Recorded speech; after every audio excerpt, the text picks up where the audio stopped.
And then second part will be the financial. First part is trade theories. The trade theories will be two types. One will deal with movement of goods across international border. The second part will be the alternative. This is the theory. Instead of the goods moving, we can achieve the same result with goods not moving, but the resources only moving. You understand? The goods not moving, goods here. We can achieve the same result with resource, capital, and labor moving across. That's the alternative toward the end. Maybe the last chapter only. The last chapter of our second last of our first part. The second part will be on financial aspect. The most important thing for you to understand is that the two parts are interconnected.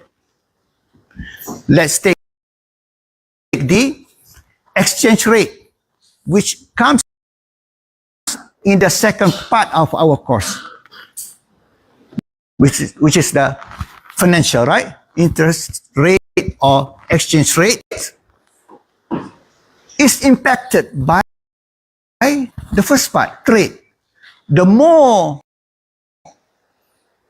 a country export, the higher the interest rate will become. Exchange rate. The exchange rate will go up. The more a country imports, trade deficit, the lower will are connected. That's my point. Okay, let's begin. This is just an introduction, the first chapter.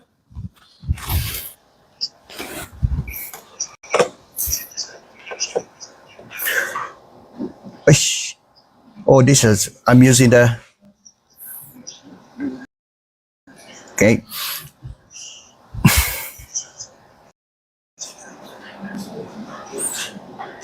Okay. Greater interdependence among nations and increased integration of products and resource markets through trade, immigration, and foreign investment, and includes non-economic elements such as on political, technological, and cultural economic levels. So this is the first wave. You know, before we start, the first wave, it all depends on globalization. I can say to you, I'm talking about the number is not a magic number. 1870 is not a rule. Depends on how you want to focus. I can tell you that globalization began with Adam alayhi salam. The first when globalization began. So it depends on how, what you want to tell your focus only. So this is based on Adam Smith, 17, with the advance of economies. So they began with 1870. So triggered by tech development. So the last class that I defined for you, because this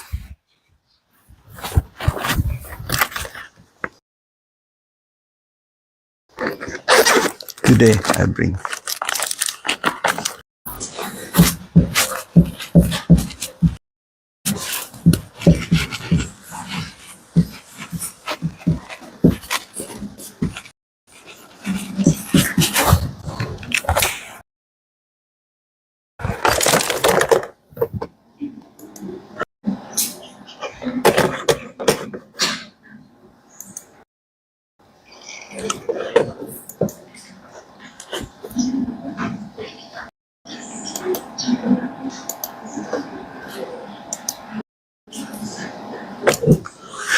People tend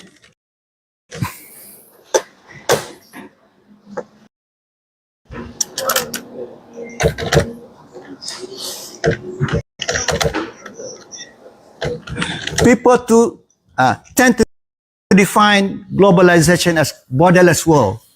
I showed to you last week. Yes, borderless world, but it's not really borderless. This is newspaper, magazine.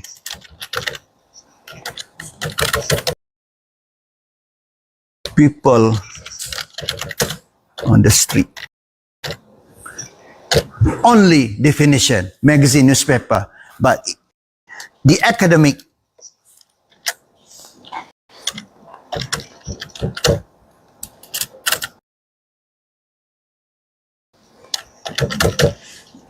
definition of is different.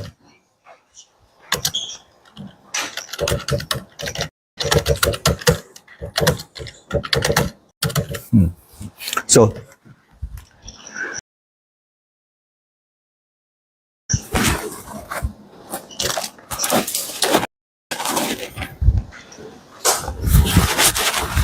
yes, borderless.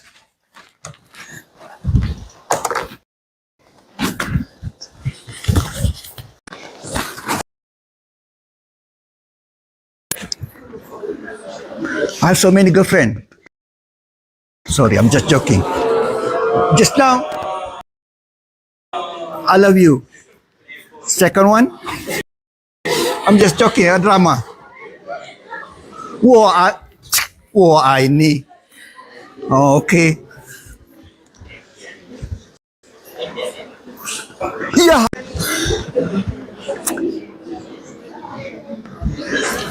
당신 많은 사랑해. Oh, see? Borderless world. In that case, you can send email, you can send WhatsApp, you can send messages, but can you send, I want to be in Makkah now, Umrah. Can I send me to Makkah now? No. There's a limit to, so I want to go to France. Can I be in France? No, cannot. There's a limit to technology. So yes, globalist, borderless, but repeating for those who just came, at least globalization happened in at least 3 dimensions of human life, which is economy, polity. This is not in our textbook. Me, I'm adding for you, but I'm not going to ask you in the exam, just for your knowledge. Culture. And all this globalization. Economy, liberalization. By whom? IMF, World Bank. This together we call in the US, Washington consensus. Consensus.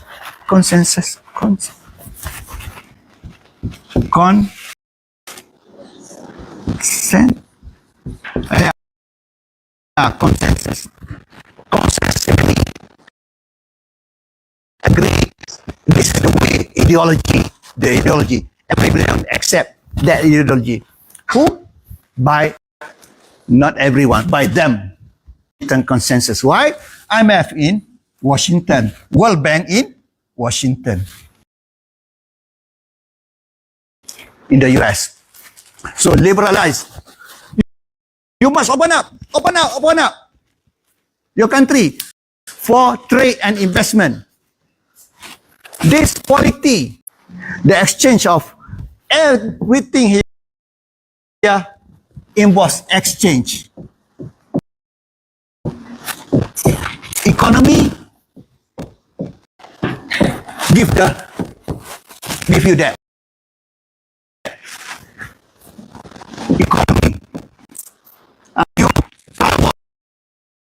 one give both, someone get the power exchange. Economy. I'm teaching, I got salary. You're selling, you get money, exchange. All involves exchanges. Culture, you get what?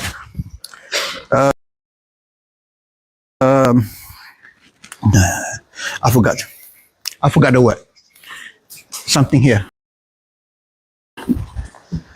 After exchange, you get something.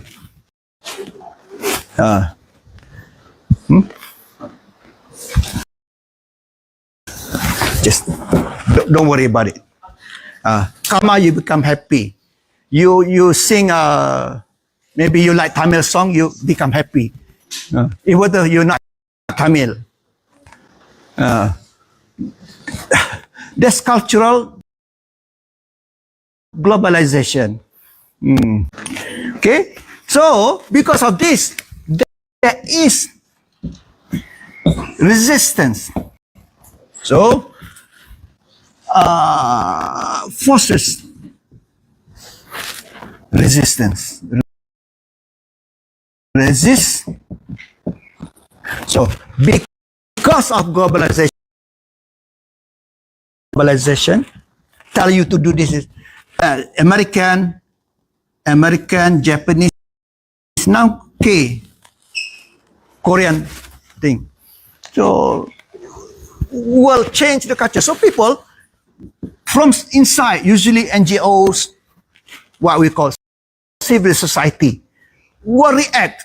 No, we must protect our language. We must protect our culture. We must protect our youth. Our youth are being away, sesat, gila K-pop. Tak tahu langsung pasal lagu Melayu. Doesn't know anything about Malay songs, for example. I'm just making a story, okay? Not true. So there's going to be resistance. Maybe persatuan penyanyi Malaysia. Oh, we want to protect our identity, our culture. That's resistance from and here resistance from we are losing our jobs because this liberalized ideology from IMF, World Bank, all this putting pressure on our government to open up, to reduce tariff, to open up our economy. Now they come in. All the products from these countries coming and we cannot produce our own product. I'm losing my job, the workers. So that type, so they get together. We have to protect our jobs. So resistance from inside. Politics also. Politics. All this Western democracy, Western people want to impose on us how we want to choose our leader. We want this way. We don't want their way. Of course, we want democracy, but our democracy in our own way.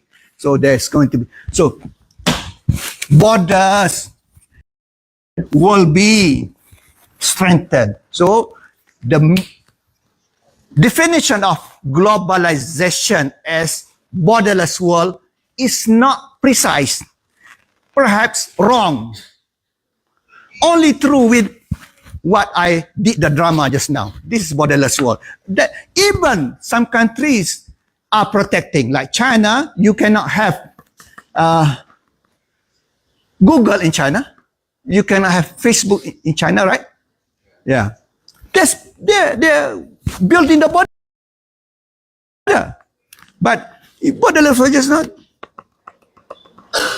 I love you, borderless world. I can send email, borderless world, but I cannot send myself. That's side story, right? That I refer to. So now that was a digress. Let's go back to our note. So the first wave triggered by technology in transport, steam engine, railroads, dominated by European American businesses. You may take for granted the role of railroad. In Malaya, when the British came to colonize this country, what the British built was railroad. Because railroad could carry lots of stuff, heavy items. So the first railroad was from to Port Well, from Kuala Lumpur to Port Weld. Port Weld today is Port Klang. That was the first road. And going down up until Kelantan, Tumpat, Kelantan, the railroad. Do you think that the British as colonizer at that time built the road to help the people of Malaya at that time? Do you think? No. To make it easier for them to exploit resources. So that's the role of railroad. Very important. You can move a lot of items, heavy items. And steam engine, very important. So that was the beginning of globalization according to the author. Why he chose 1870? Perhaps by the year 1870, there was a steam engine. There was a invention of steam engine. So it depends on the number, doesn't matter. Like I said just now, when globalization began, when did globalization begin? When Adam was born. Adam was created, not born. That was the beginning of globalization. I can use that. So it depends on what you want to focus on. So they focus on here, the invention of steam engine that goes into the ship, then carry many stuff. And that globalization triggered by that. Steam engine roads and brought to an end by the World War I. Stop. Globalization stopped because of World War I, 1919, the year. 1919. And there was, because of that, World War I, the war, a lot of industrial activities stopped, economic function stopped, mainly the industrial activities stopped. Trade also affected negatively. So came the Big Depression in October 1929. Stock market crash.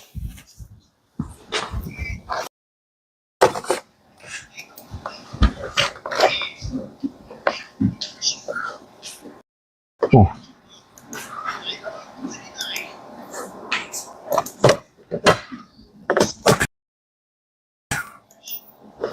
Oh, I have to go Google.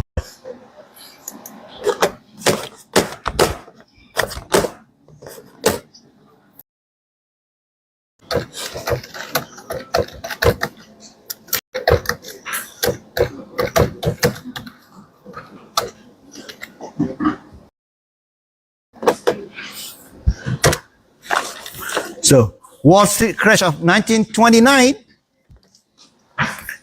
autumn of 1929 occurred in autumn. So must be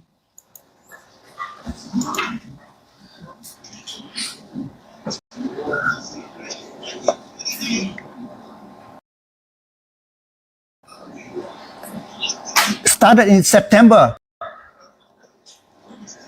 and collapsed and ended in mid-November. That's why I say October. Sometime in October. I want to get there. Yes, I'm correct. October. See, I put in the memory and I got it every time. 29. This is the trigger of Great Depression. Great Depression. You know, depression? Depressed. Depressed. You know, depressed?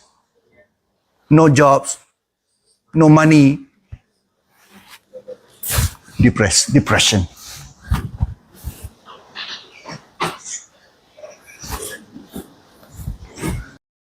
It says, market crash. Oh, stock market code. October 24, not 29. 24 here. Black Thursday.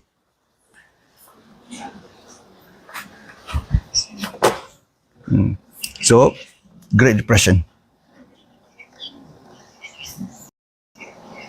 Industrial production. Look, minus 46%.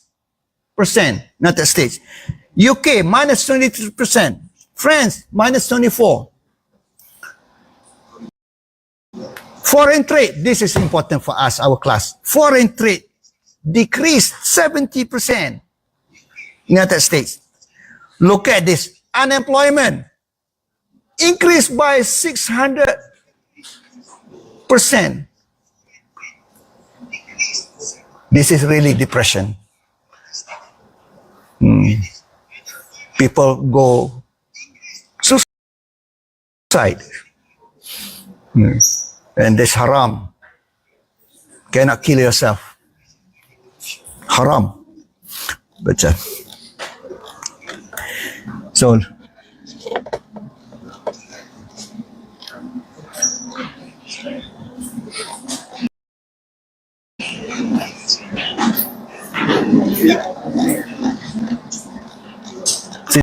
since we're here, we should benefit from this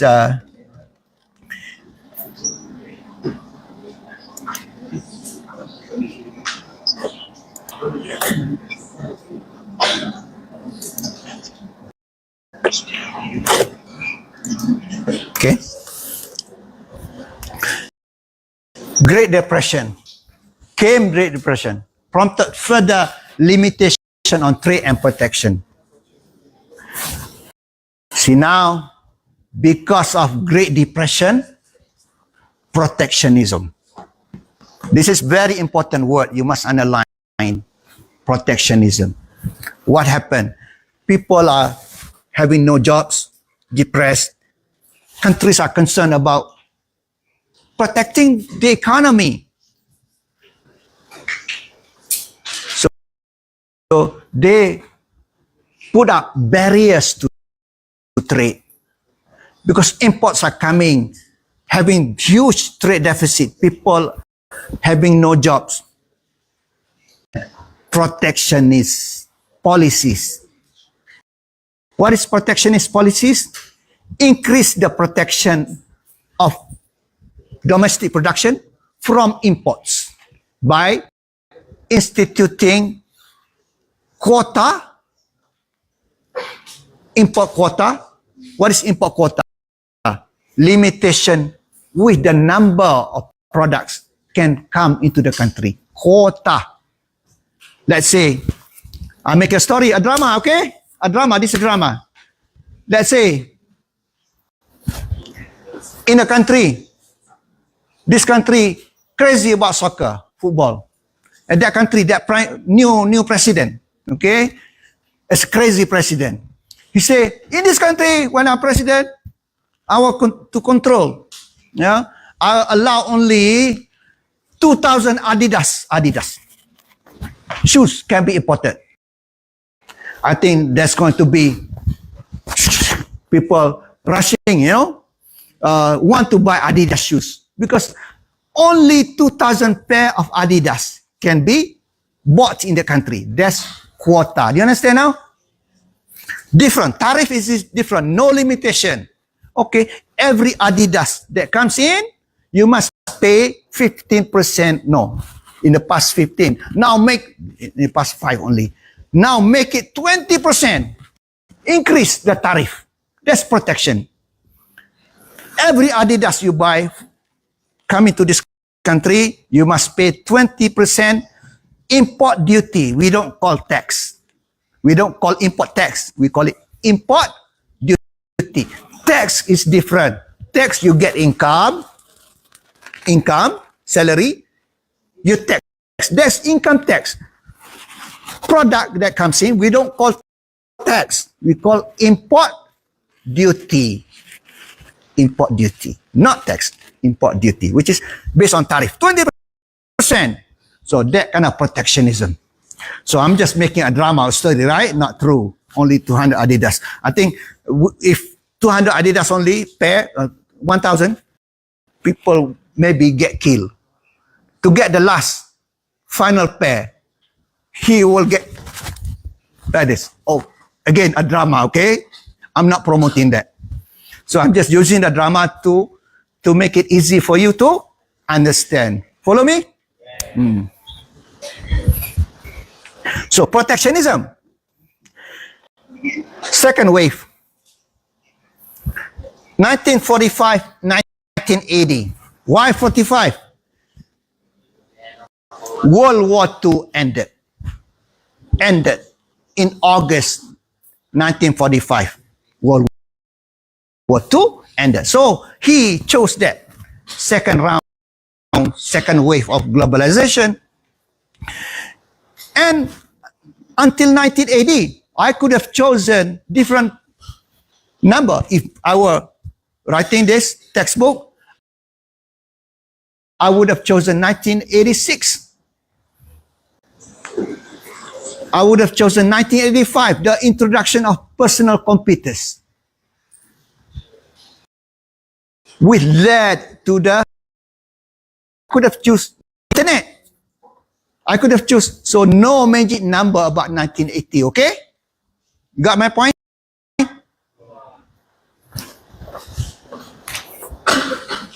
This is our reaction against nationalism, following the World War II, as well as lower transportation costs.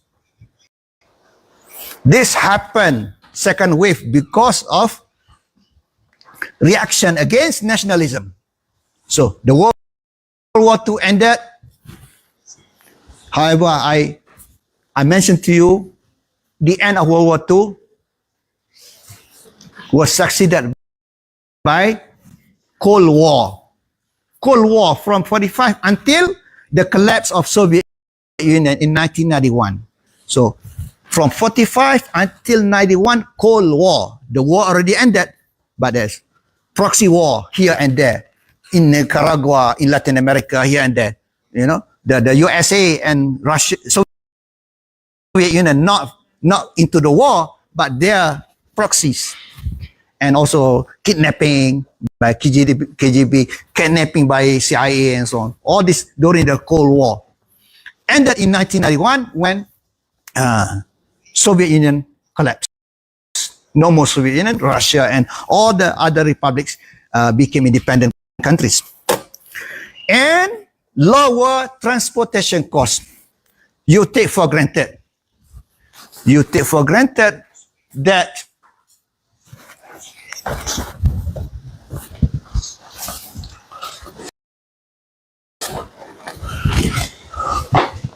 this one was not shown.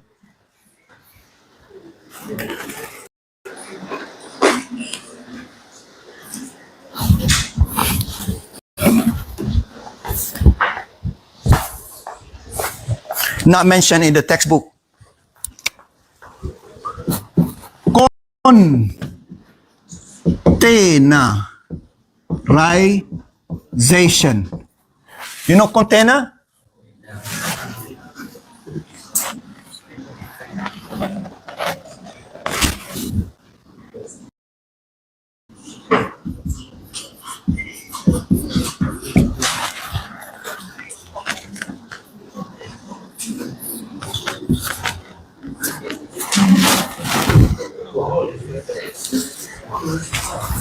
Whatever here, I don't know. Usually we saw this Lloyd, right? On the street, you drive on the street, you see a container. You know that this container came all the way from another country. You know that? Suppose this is a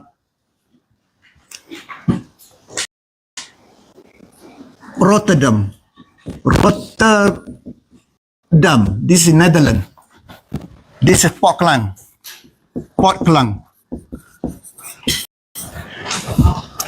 This is one of the biggest invention or innovation, maybe invention. The most important for international trade, containerization.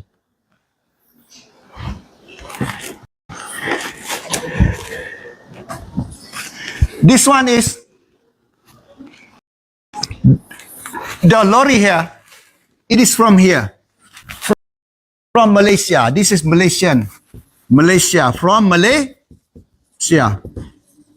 Only this thing from anywhere in the world. Do you understand now? So what happened?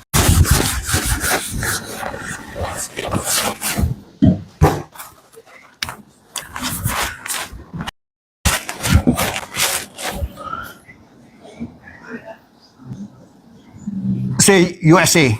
This is Malaysia.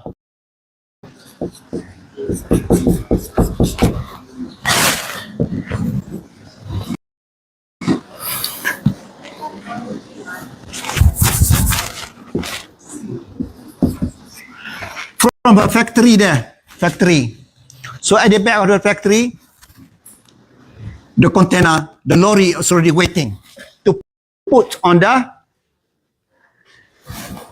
onto that this thing. Yeah.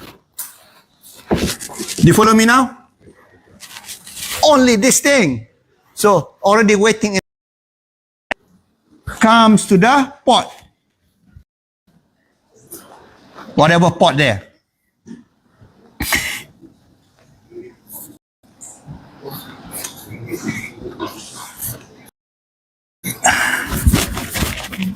And looks like this.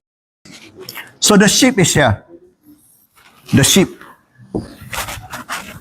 So it is loaded by what? By this.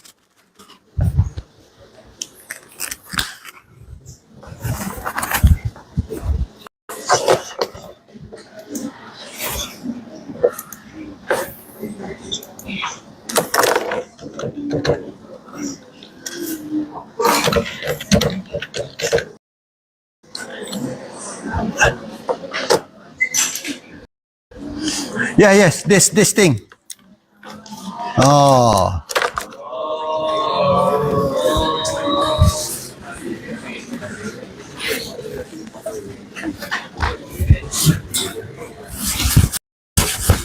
So inside the factory is already the products already on the pallets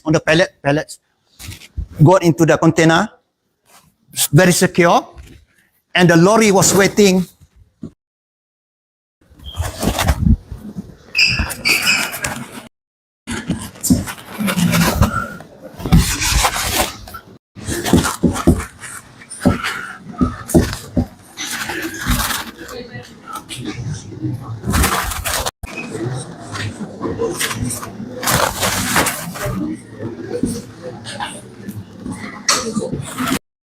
Lorry already waiting in the back, right? So the container,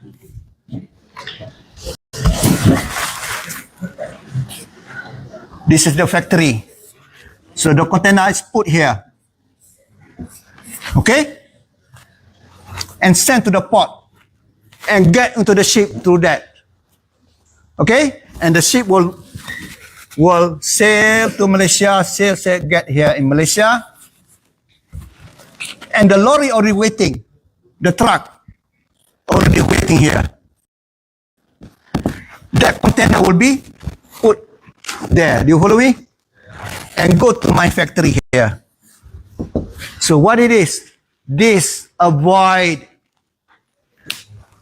packing and repacking. Suppose without container, how many times without container?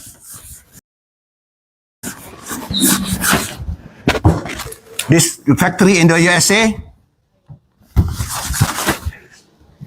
This is the lorry.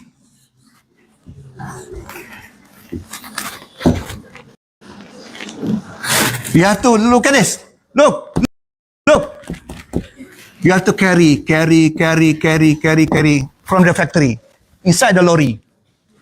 So one time already. And go to the port. This is the ship. Carry. 2 times. And this ship will go and arrive in Malaysia. Carry onto the lorry. 3 times. And the lorry will go to my factory. My factory here. Carry 4 times. The products can be broken. A waste of time, not efficient. Container, you should not. When you see container, you must remember my class. That's one of the biggest invention in human history that allows international trade to flourish. Because with container, just now, already packed nicely inside the factory using the forklift, everything, and the container is ready to be put on the lorry, and this lorry will bring to the port, and using that thing, the container will be like this into the ship. So the product is secured inside, and when they come out, this is the same way in Port Klang. And this will be on the lorry. Bangi. So I was driving this morning. I saw, another container coming. Lloyd. Another container from whatever country. Oh, so that avoid the moving. That's more efficient way for international trade. Do you follow me now? That's what we call containerization. Containerization. That's one of the biggest inventions in human history that's been facilitating trade. I can have it fast. I can have it shoes very fast and not broken the shoes. I can have the camera, the phone not broken because of the container secured in the product and fast and efficient, lower cost. So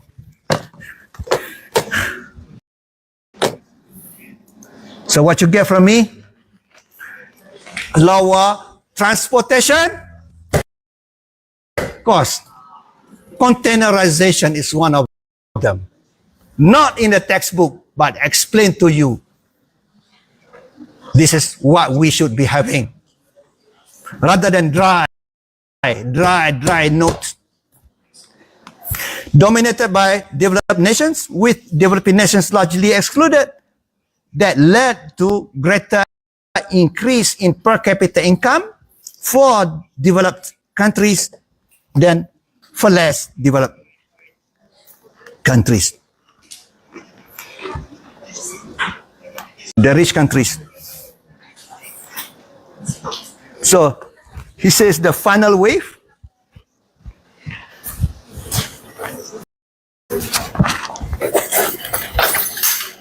mul my water.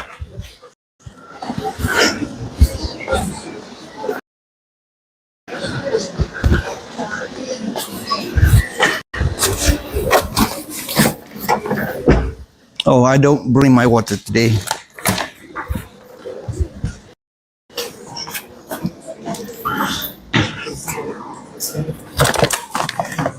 Latest wave, 1980s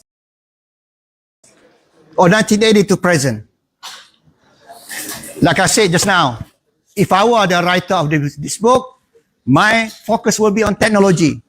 I would choose 1980, 1990, 19% of personal computers into the mass market. Previously using the mainframe, the size of this huge will be occupied from that corner. This corner will be mainframe computer.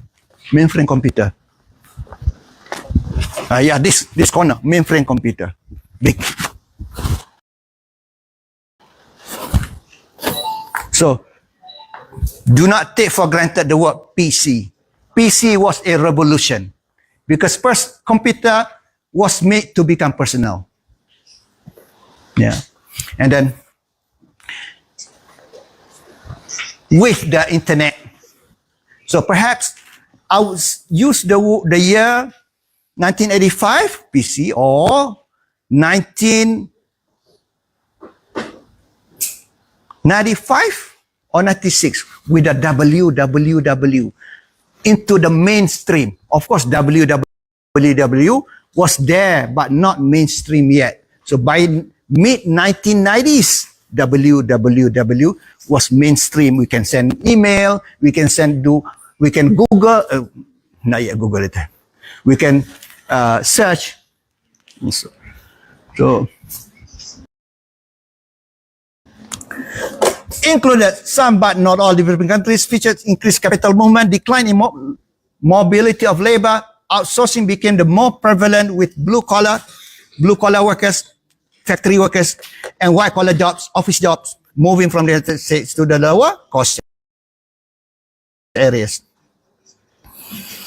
So what we want to see with globalization is the openness of a country. Openness here does not refer to protected or not. Refers to the dependence on international trade. Malaysia is a small, open economy. Small, the size is smaller than other large countries like United States, even smaller than Indonesia because but GDP per capita, Malaysia is higher because per capita is divided by the number of people. But Malaysia is small, open economy. Open here means dependent on international trade. So what is it? What is it? Export plus imports per GDP. It's very high in Malaysia.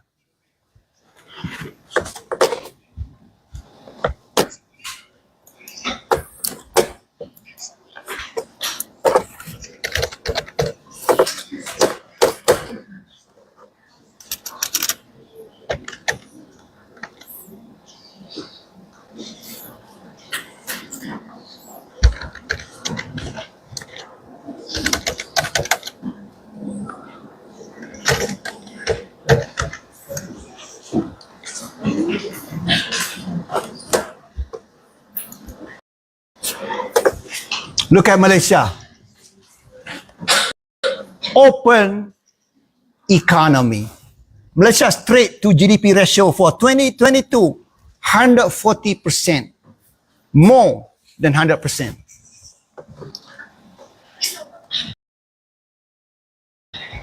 Okay?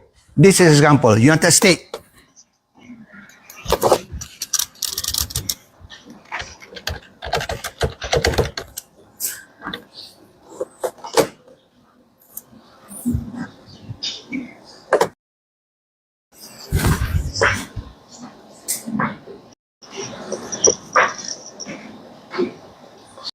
There's no, this is deficit. We want total trade.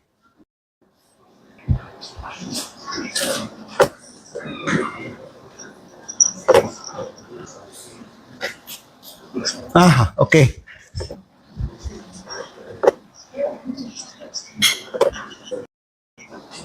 Only 25. USA, only 25%. Total trade to GDP. But it doesn't mean the absolute amount is small. Absolute number for United States is much, much bigger. Malaysia, smaller.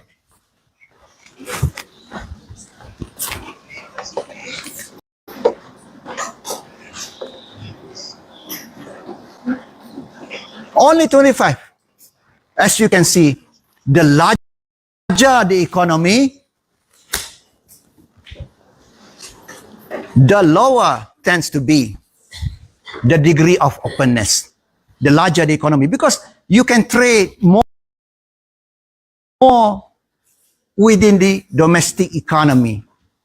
The smaller the economy, like Malaysia, products produced here, the market, local market is, and what you export, you have to, you have to import as well. That's why small economy, the degree of openness is higher. 140% Malaysia, only 25% United States. Where is it? Oh yeah, here 25%.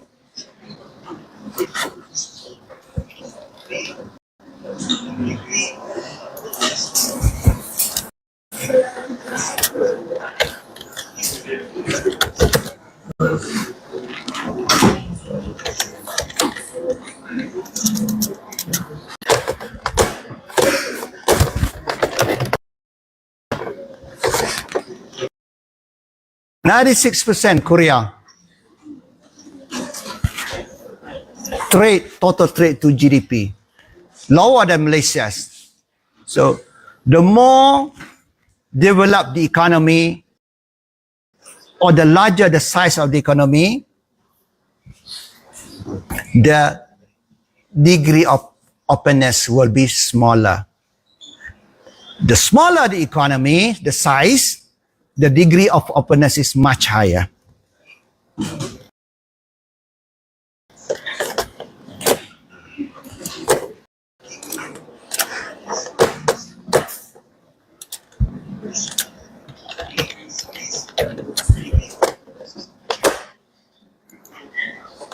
France, 72%. Total trade to GDP.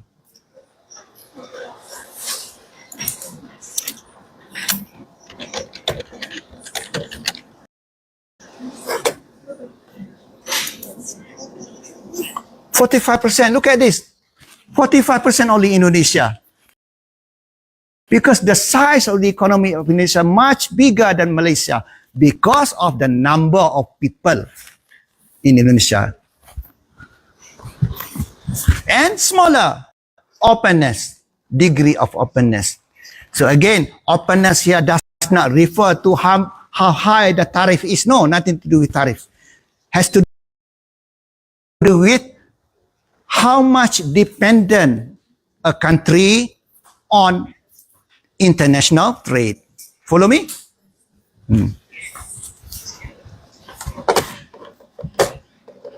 Yeah. But I got the latest. Malaysia is 140. Here. Netherlands 134. Okay? Netherlands. Small size economy. Not small. The country is small. But Netherlands, you must know, the port of Rotterdam.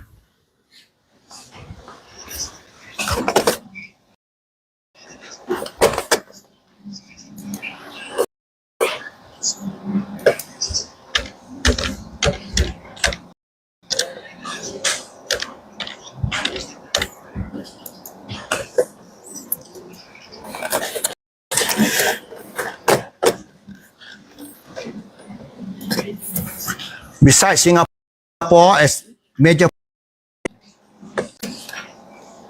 here, it is one of the major ports in the world.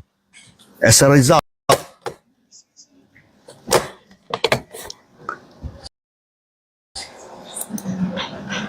look at Netherlands, 134%, just like Malaysia, 140%.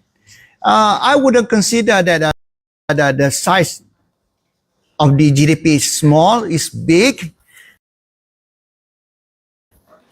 So now, let's look at Canada, 86%. Quite high. So, as a conclusion, listen to me carefully. Well, is it next? No, no next. So, the degree of openness, is it because of size of geography? Is it size of economy? Or what? Let's take Canada.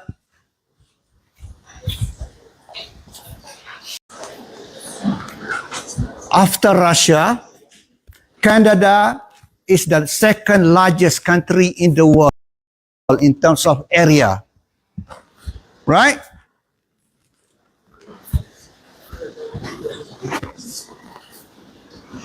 But the dependence on trade is quite high. Meaning to say that Canada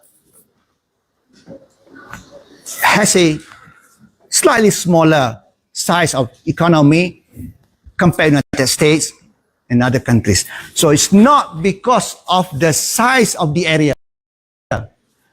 Let's take Japan. Japan also big area.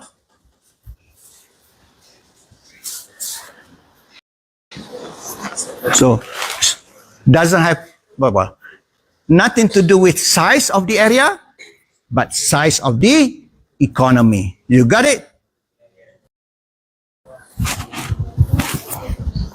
And also special function. I mentioned just now, the Netherlands and Singapore. Good. Singapore.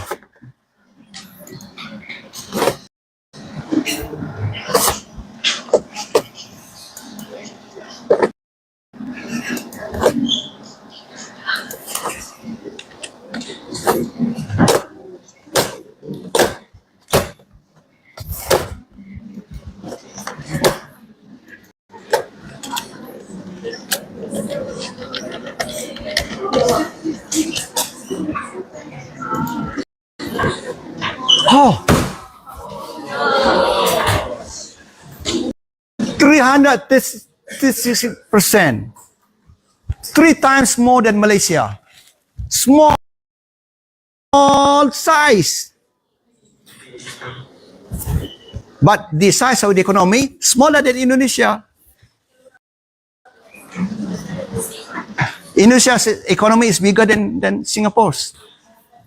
But GDP per capita, lower because divided by population.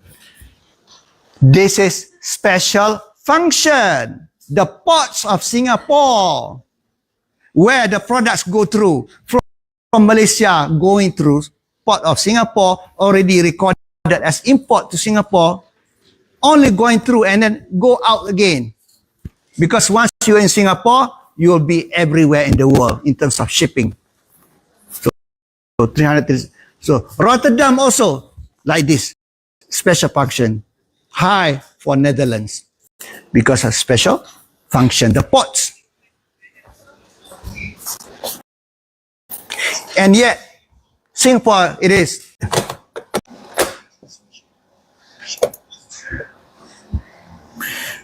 So, what about labor and capital with globalization? Greater independence typically leads to more movement of the factors of production between nations. Mobility of labor into the US declined from 1920s to 1960s due to more stringent immigration policies.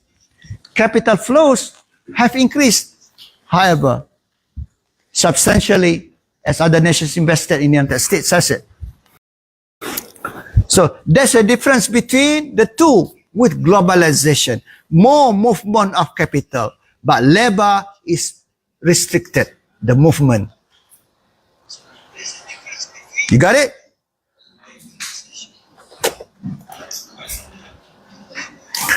Why? Countries can benefit from producing goods for which they have lower opportunity costs. We learn in our class. Specialization is based on lower opportunity cost. Increased competition leads to lower prices for consumers. Open economies lead to increased technological development and innovation. Policies of international trade, which is untrue, not true. Number one, a zero-sum game. What is zero-sum game?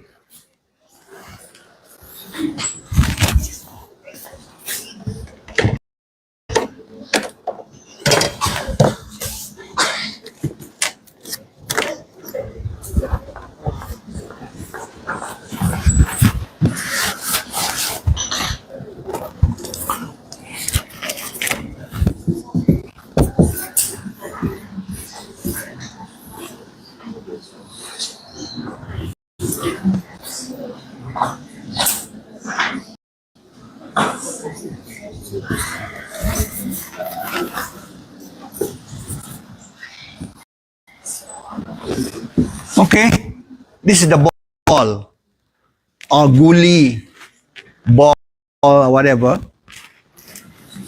So they have a game. This is starting time 1. Time 2 is after the game.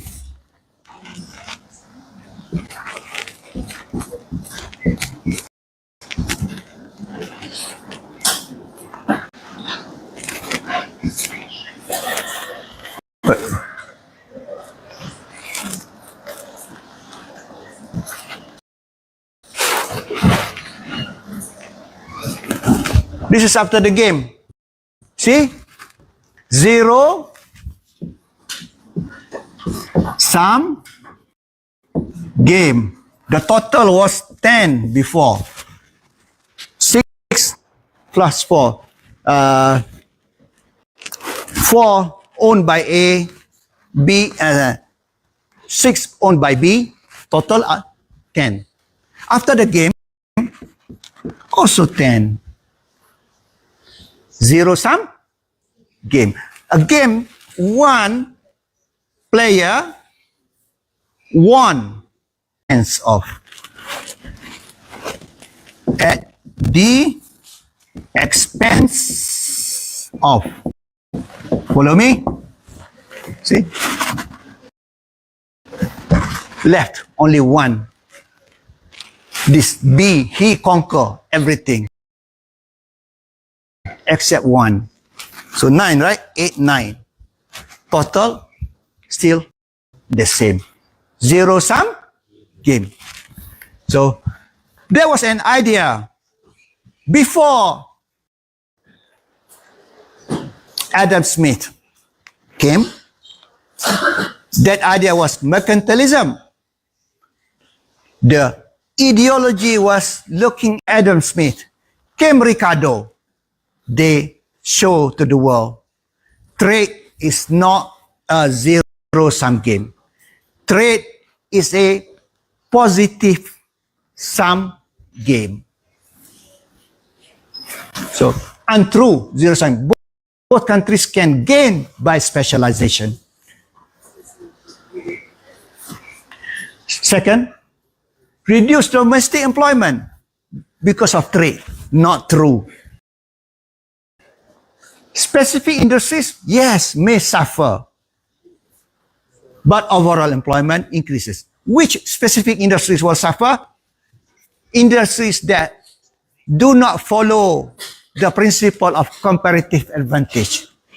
Comparative advantage for that country is labor intensive. You open a factory that will use a lot of capital. You're not following the principle of comparative advantage. Another country with lots of capital but very little labor. You go to that country with little labor, right? You open a factory to make shoes or to make shirts, which is labor intensive.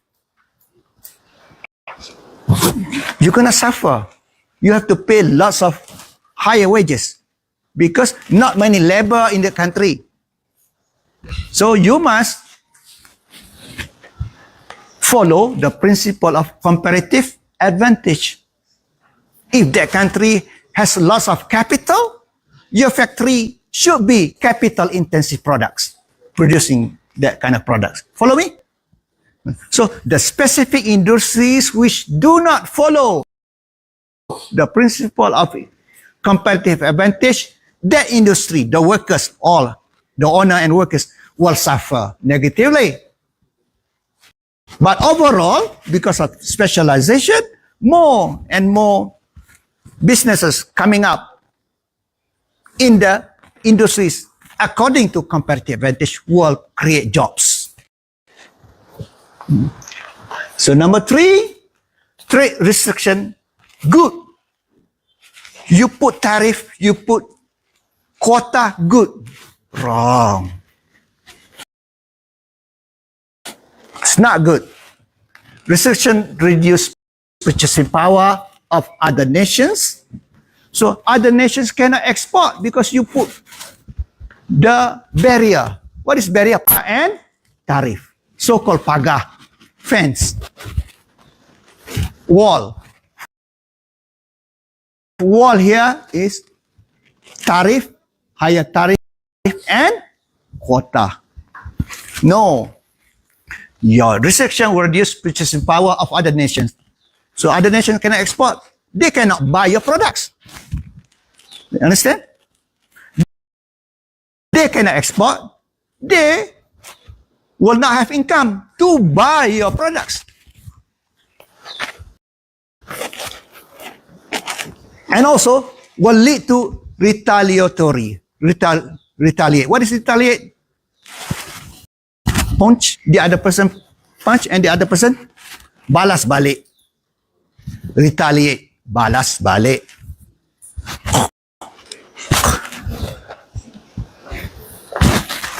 How?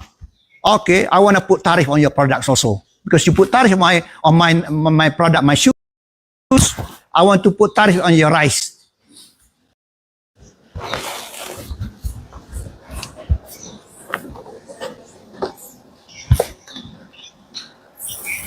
Threat to workers. Significant threat to unskilled workers in the United States? Yes. In the US? Yes.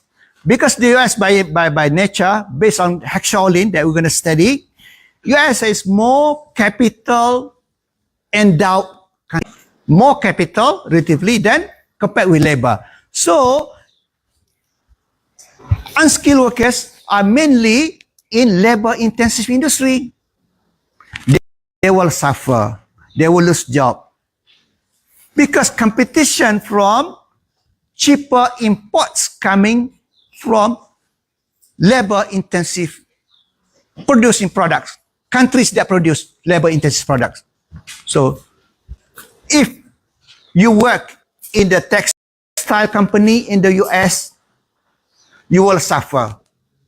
If there is, you will suffer because textiles can be produced cheaper in Bangladesh, in China, in Indonesia, in Thailand. Textile can be produced cheaper because labor cost is cheaper.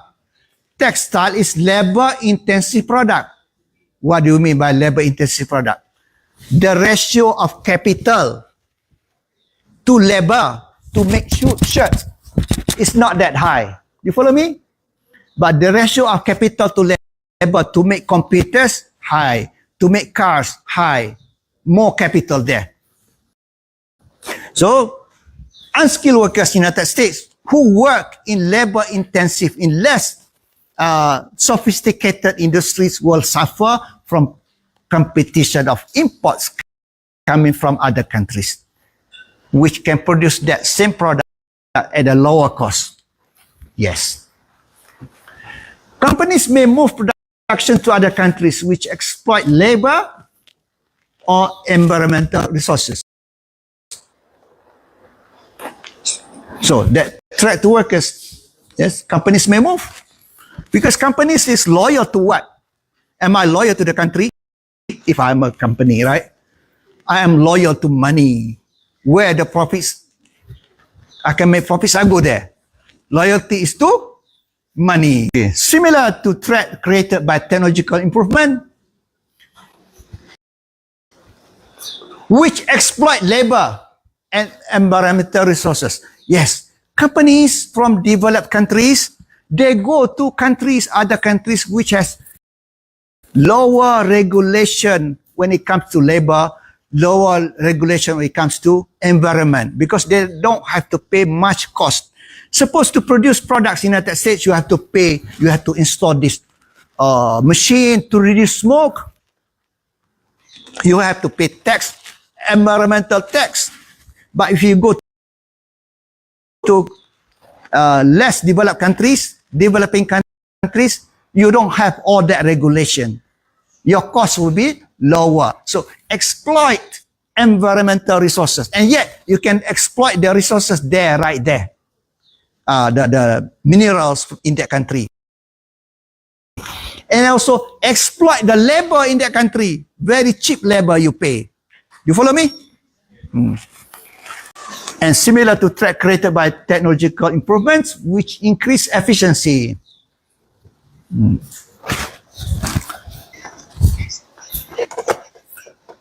Yes, when efficient, robots. What happened to robots? Robot will replace workers. See, more efficient, fast, can do many things.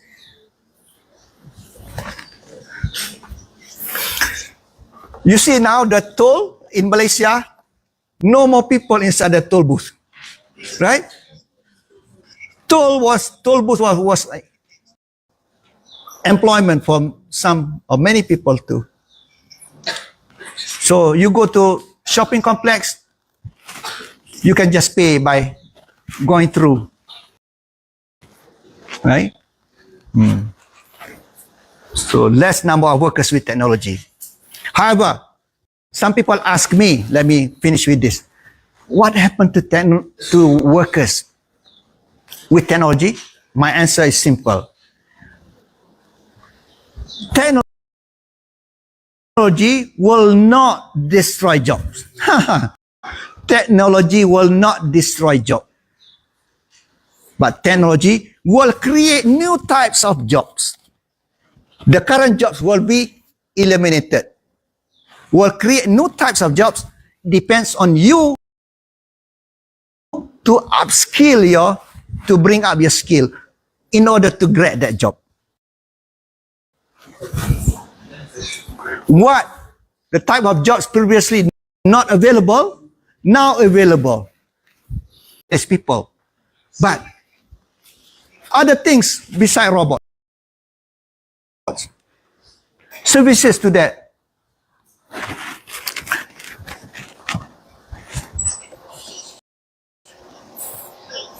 Criticism of globalization, free trade benefits United States corporations rather than citizens, the race to there's a term I forgot. Companies will go to countries with very lax environmental regulation. That country, cost of production is cheaper. You don't have to put tax of smoke coming out. You don't have to install machines to control smoke. And you can produce cheaper. So, exploitation. Human rights issues. There were cases of using labor, child labor, and also labor from the prison. From the prison, you don't have to pay salary or you pay very little. That's human rights issue. Reduction in domestic wages.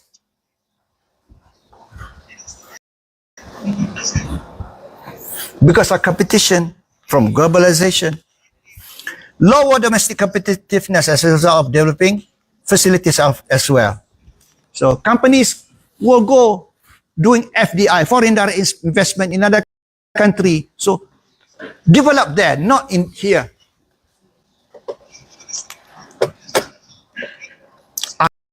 Akibat dari FDI, because of FDI in other countries. So we finish with that. Finish chapter 1.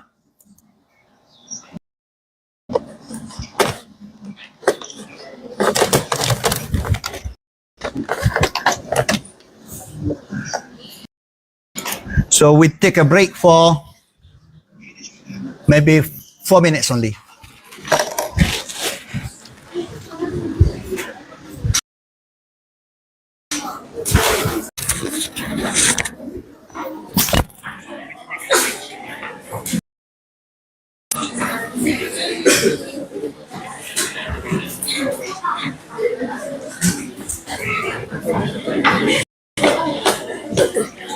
Internet saya problem, so tak boleh nak buka my UKM. Boleh tak nak isi kehadiran minggu? Telegram. Telegram. Send Telegram to me. Okay.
Okay,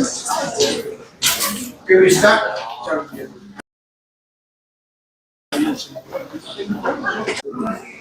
Historical development of modern trade theory, production possibilities frontier, I already taught you this. Constant cost condition. So let's go straight.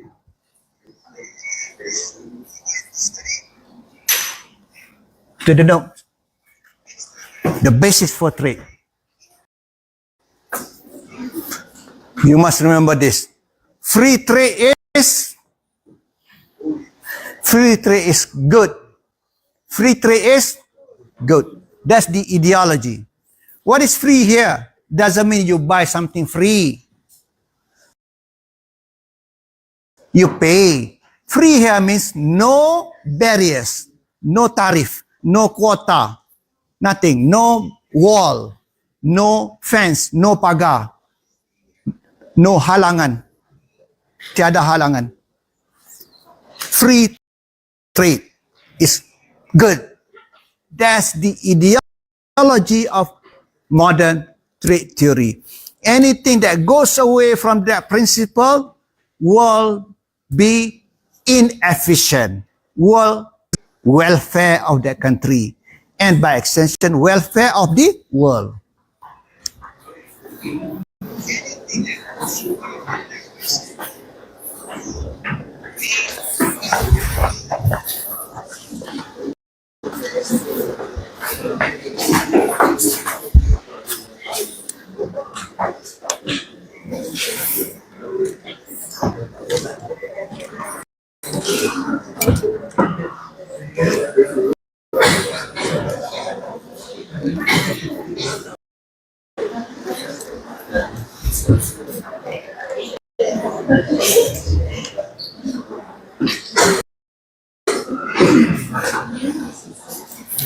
Okay, I'm repeating for those who just came in. The principle of international trade theory is free trade is no restriction, no tariff, no barriers, no quota, no nothing of that sort of barriers. Free flow of goods into another country. Of course, you pay money, you don't get it for free. Okay?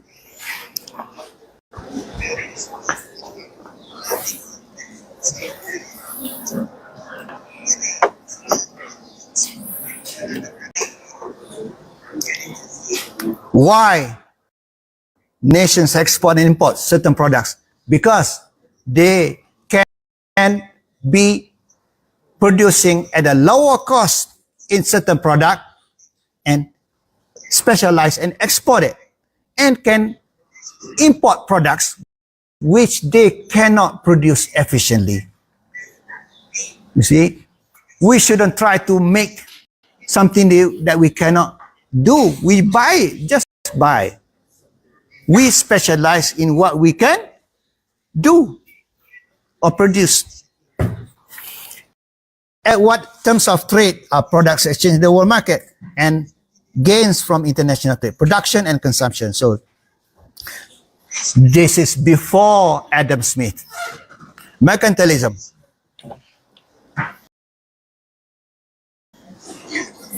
Before Adam Smith. If I want to say in Malay language, ini ajaran sesat. Ajaran sesat. Teori perdagangan antarabangsa, ajaran sesat. Deviant theories, deviant thinking, wrong thinking of trade.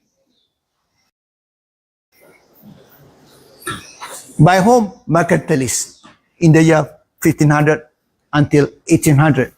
Promoted favorable trade balance by encouraging exports only.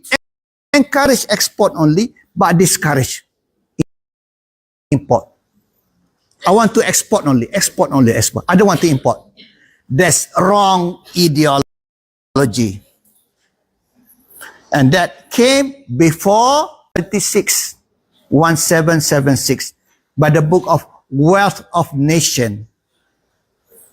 He was the father of modern economics and also modern trade theory. Before Adam Smith was mercantilism. ism thinking, ideology. So, sought rise in domestic output and employment, advocated government regulation of trade, tariffs, quotas, and other commercial policies that restrict trade. So, mercantilism was criticized by David Hume through what we call price specie flow doctrine. A favorable trade balance is possible only in a short run. And then came Adam Smith.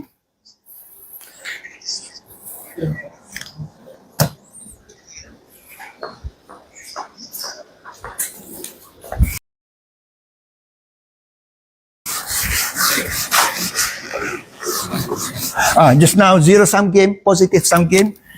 Oh.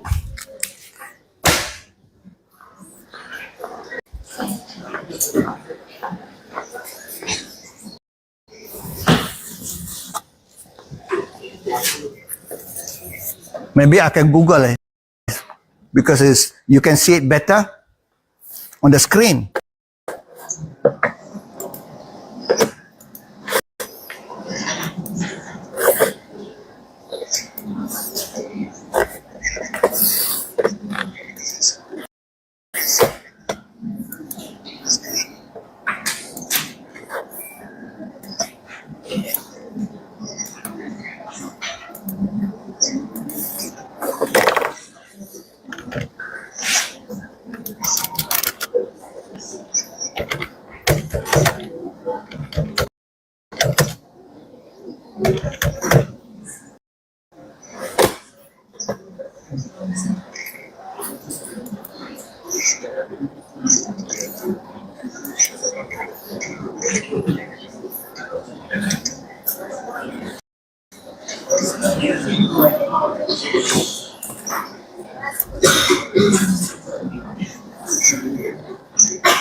I'm not happy with all the pictures here, so I'm going to draw my own.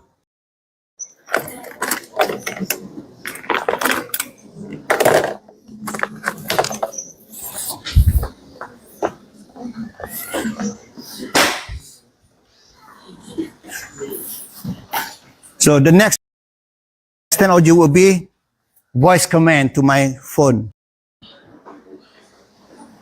Or not only voice, I shouldn't have a voice command, like a hand command, shift.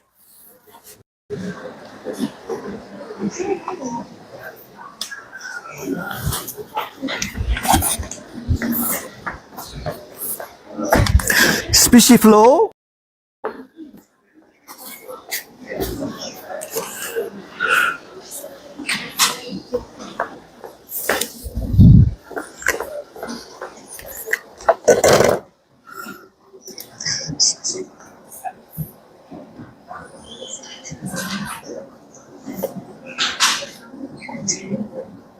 Yeah, this.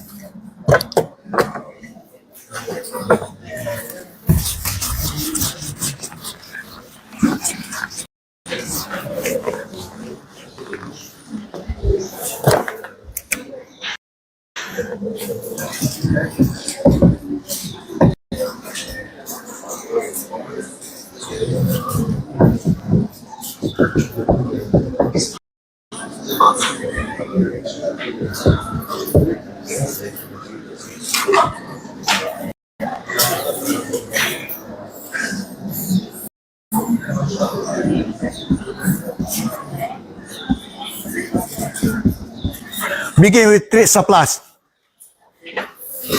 And also, not mentioned in the text here, the objective of country during mercantilism is to collect gold. Gold and silver was the money at that time. The money at the time was gold and silver. The objective of the country is to collect gold and silver.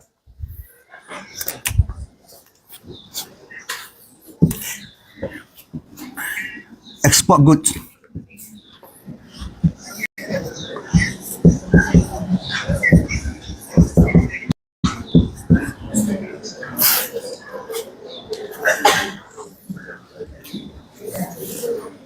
So export.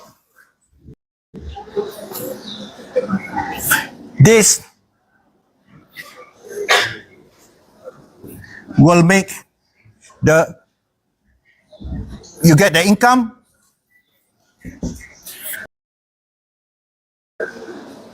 You increase the income, okay. Should not do that. Just export goods and you get the higher income. Higher income. And then here, because of higher income, the prices go up. Prices go up. When the prices go up,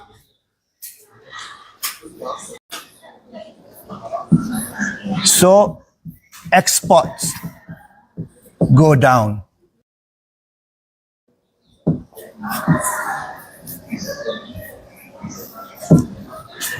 And trade surplus will be eliminated. If you don't understand, I'll go over again. A country begin with trade surplus, it export goods, it gets higher income. As a result of higher income, prices in that country will go up. When price of that country goes up, expensive, the product is expensive. Export will go down.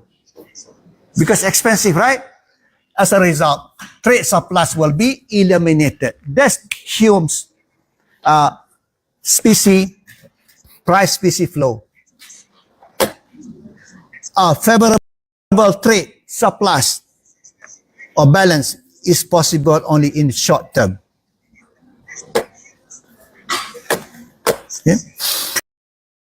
Next is Adam Smith, Wealth of Nations, static view, wealth not fixed quantity,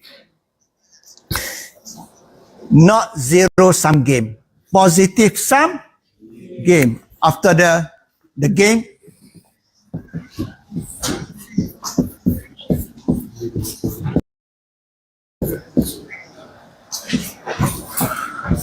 game, because of specialization,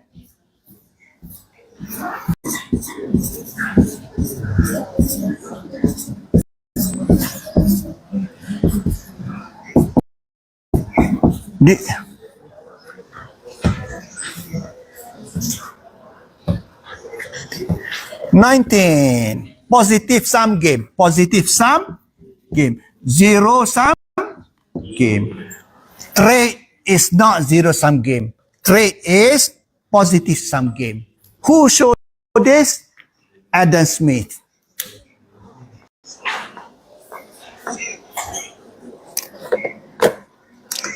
But the word static here, he was showing a model, static model, okay? Static. What is static? Drama again. If you take my picture like this, or you like this.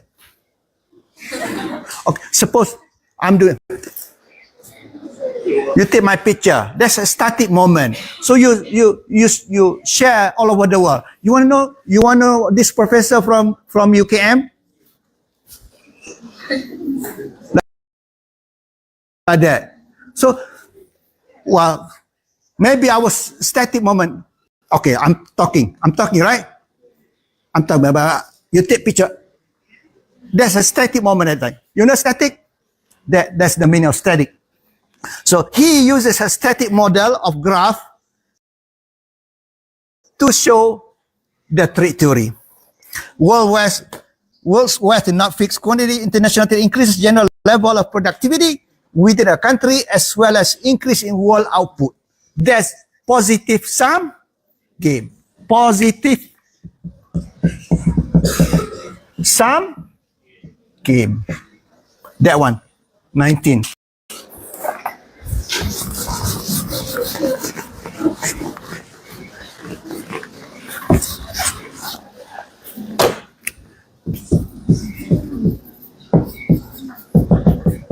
Absolute advantage.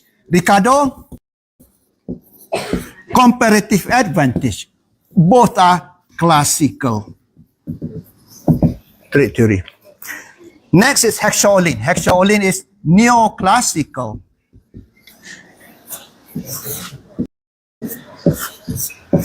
Neoclassical. Okay. Straight line and curve. Neoclassical curved. Why nation straight? Because of absolute advantage, according to Smith.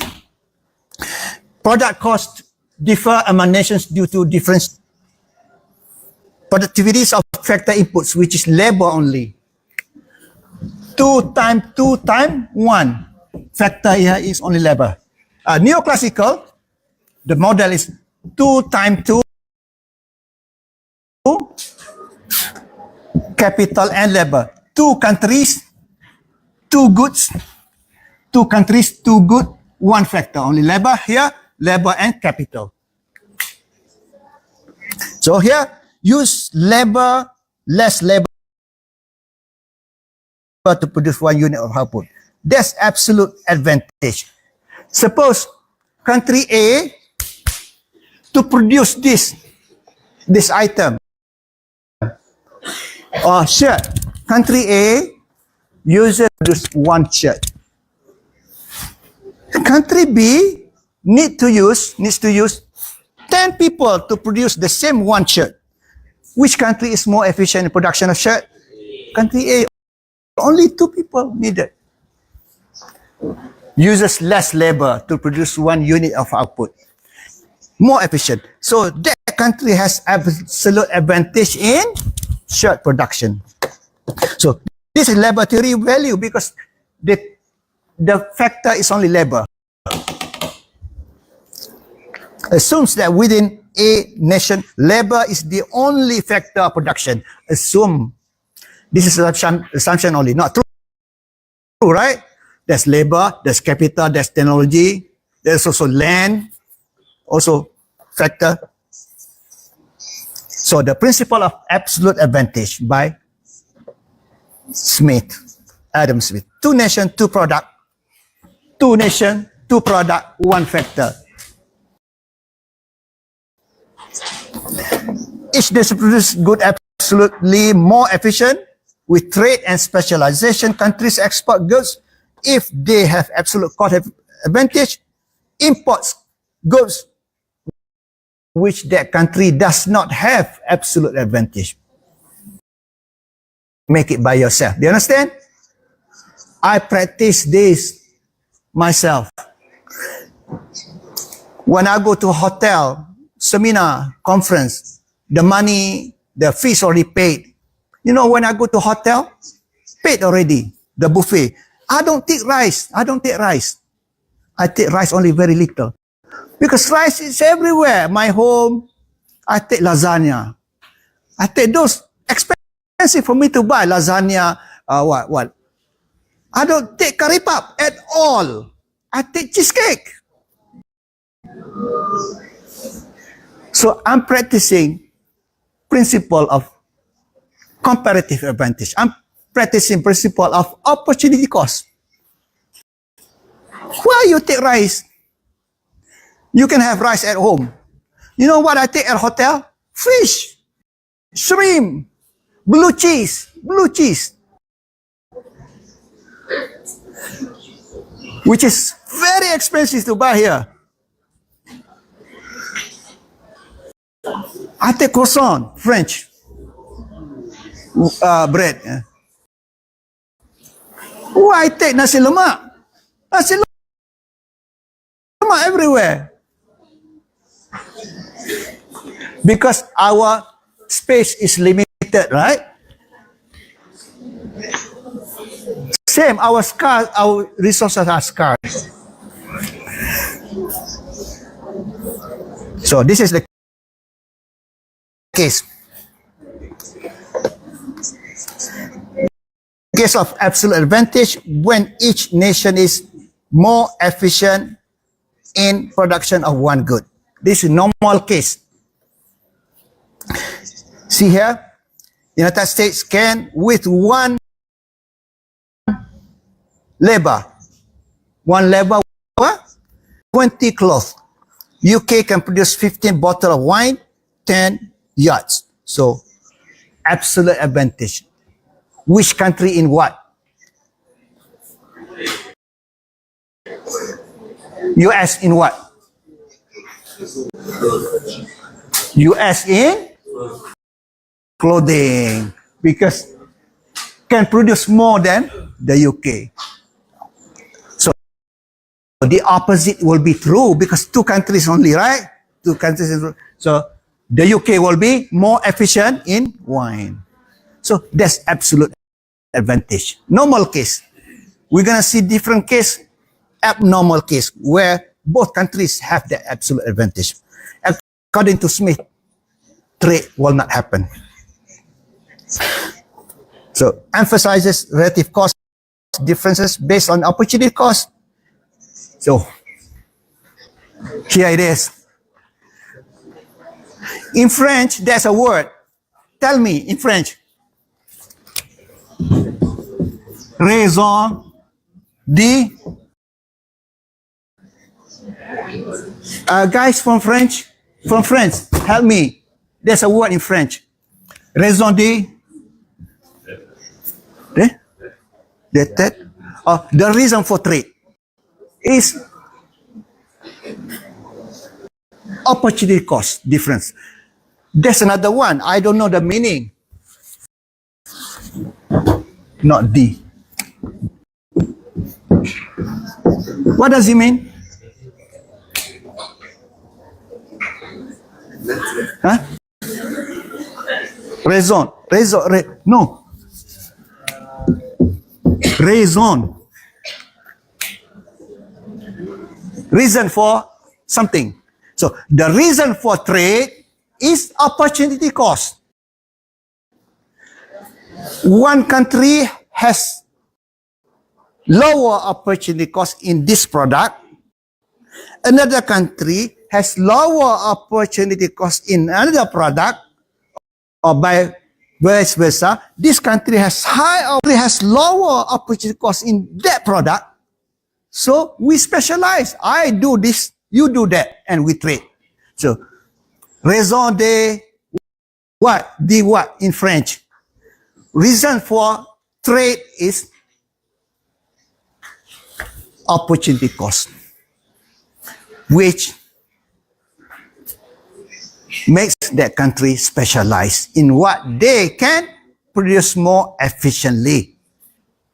Lower opportunity cost means more efficiently. So that country specialize in that.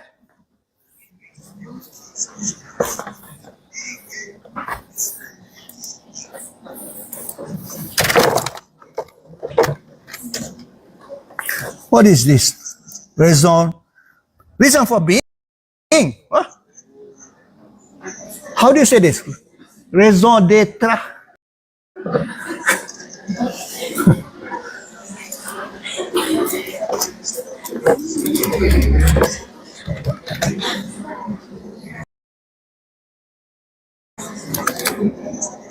Oh, no meaning.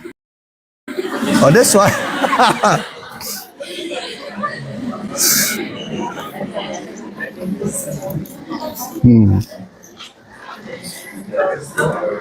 So, mutually advantageous trade possible even when nation has absolute cost. Okay. Mutually advantageous trade can happen even when a nation has absolute advantage in both products.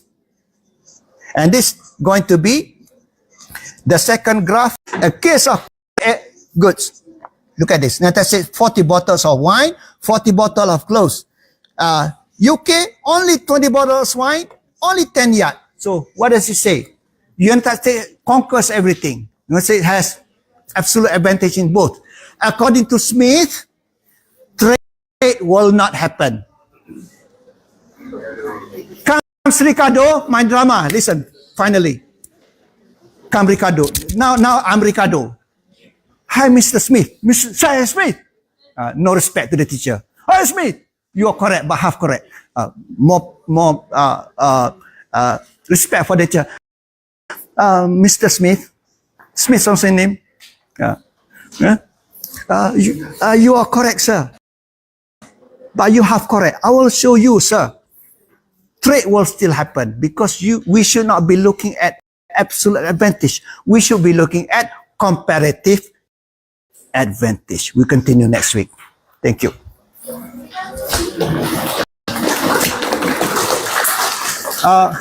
Help me.